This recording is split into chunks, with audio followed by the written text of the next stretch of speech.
Hey nesters, welcome back to Nesting Haven. Today we're heading back to Goodwill. This is the first time back for me at my usual spot. I have gone to a couple others that had opened up before this one did. But yeah, I haven't been to this particular Goodwill since the end of February. It's now June, so let's see what has changed, what they have in new, and hopefully we can find some good vintage goodies.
They had this interesting copper cowboy hat here. They were asking $4 for that.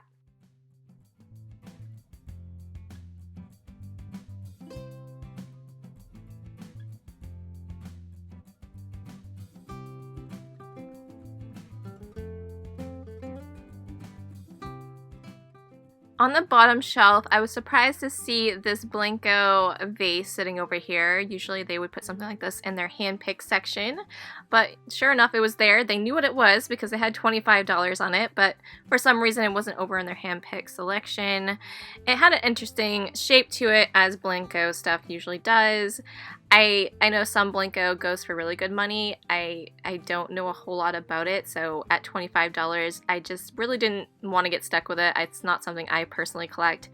And, you know, if you guys happen to know if that was actually a decent deal and I should have grabbed it, let me know. I planned on getting it maybe if I can hit it on half price day on the yellow tag. You know, they have a different color each week that they do half price, and if it's still there, I would probably pay half price for it, but 25 seemed a bit much at this time.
Half of the fun of thrifting for me is seeing these quirky things like this.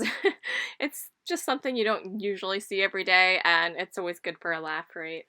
I was going the right way. As you can see, the arrow is pointing, and I was a little bit annoyed that someone came down the wrong way. People aren't doing the best at practicing their distance like they're supposed to, which, you know, is a little bit frustrating for me, but I found another one of these Blue Mountain Pottery shoes. I had seen one at another Goodwill, and people said that they do collect them. I still am hesitant where they do have writing on the sides of them, you know, like a souvenir piece like that.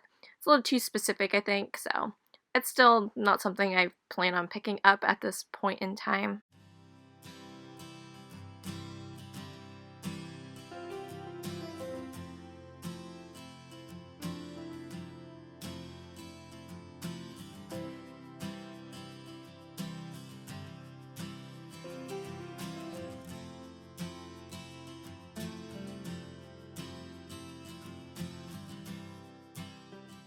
I was happy to see that they were getting some Halloween items, and I'm actually looking forward to fall. Summer seems kind of a bust at this point, right? So I am trending to pick up more fall items. I don't feel like people are as into the summertime right now. But unfortunately, that candy corn had a little chip on the side of it. It was a modern piece, but I thought it was a really cool, you know, quintessential Halloween thing. But it was damaged, so I left it behind.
I was super surprised to see this still sitting here. This was there back in January and February. I had almost got it back then, but it had a few chips on it. It's a really cute little Santa dish, but yeah, it does have damage to it. I just was surprised to see it. I figured they would have, you know, gone ahead and let that move on by now. They did have this cute little vintage angel. Definitely filthy, needs to be washed up, but she seemed to be in good shape. I always try to check out the angel wings, especially to check for any re-glue jobs. That tends to be where they break if they do have a repair, so just keep that in mind. Always look at the wings.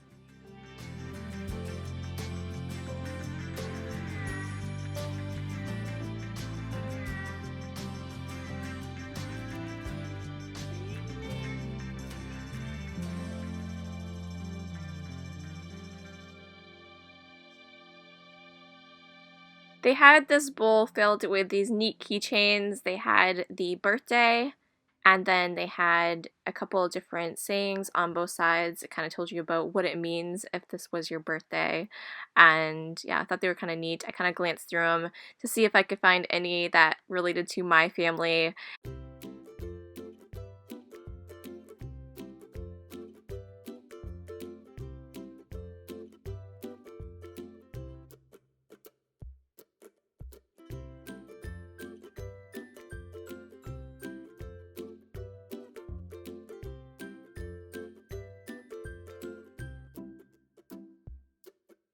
This thing was just so odd I had to pick it up, right? I was glad I did because there was a tag of whoever had gone ahead and made this, and it's just this quirky little piece. It says, "I'm your sweetheart weather forecaster. Just hang me on a nail outside. If I'm wet, it's raining. If I'm white, it's snowing. If I'm stiff, it's freezing. If I'm moving, it's windy. And if I'm gone, you've been ripped off." So basically we're saying, you shouldn't buy me. But it was kind of funny. And they had this modern owl mug. I thought it was kind of cute. And, you know, there are still people that really are into owls, and it seemed to be in good shape. They had two of these Fritz and Floyd wreath plates. They're kind of like servant plates, and you can also hang them on the wall. There were two spots there that used to have a rope. And I was thinking about getting them, but you see there's a pretty significant crack towards the top there of this one. Now, Fitz and Floyd stuff sells pretty good. I probably could have sold them for about $20 a piece. This one here wasn't in too bad of condition.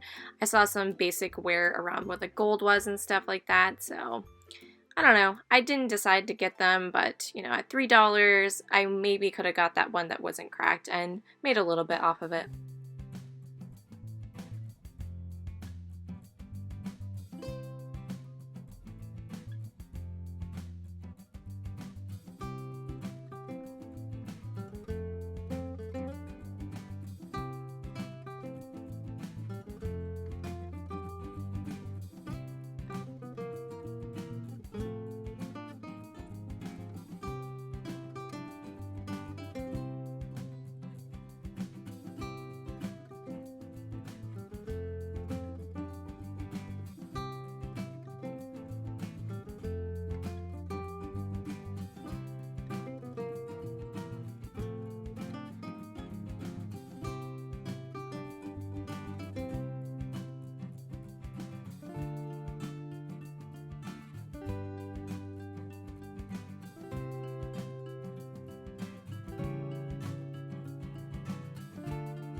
They had this bowl, which was kind of confusing to me because it looks like Pyrex. It's not marked. It's really banged up. It definitely is a vintage opalware, so I'm not really sure where this bowl came from and what it would have been used for, but they still wanted 15 bucks for that one, so that was an easy pass there.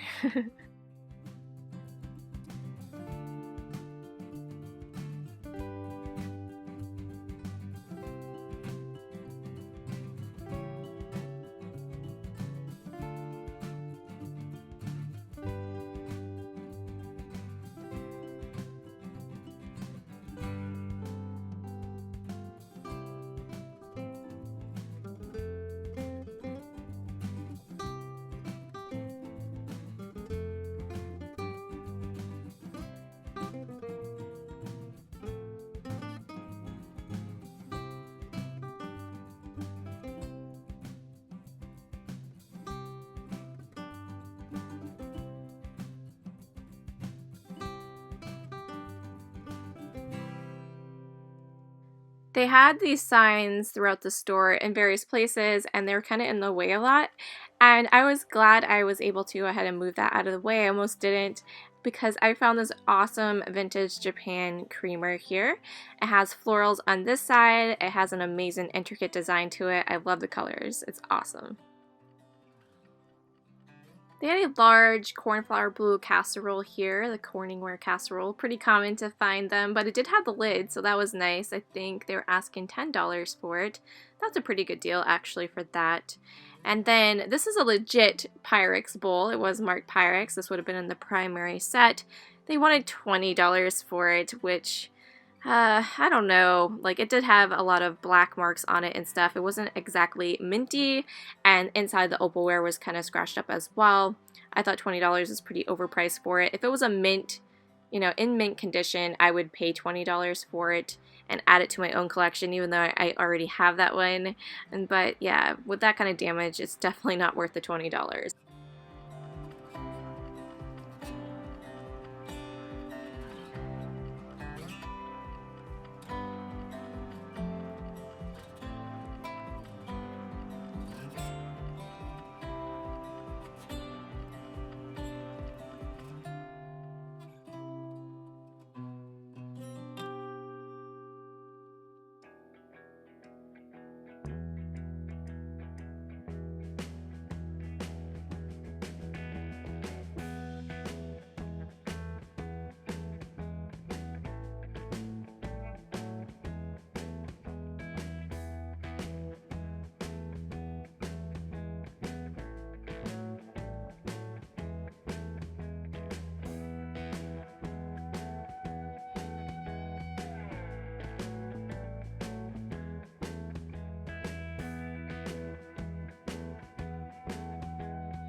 Make sure you go ahead and hit that subscribe button so you can catch part 2 of this thrifting along with me trip in tomorrow's video, and then I will go ahead and share the haul of everything I purchased. I'll be having a live sale on Wednesday night as well, and I'll feature some of those items in that sale from this particular trip. So if any of that interests you, definitely go ahead and subscribe. And yeah, so thank you guys so much for watching. I hope you enjoyed this thrift along with me, and we will catch you in the next one. Bye.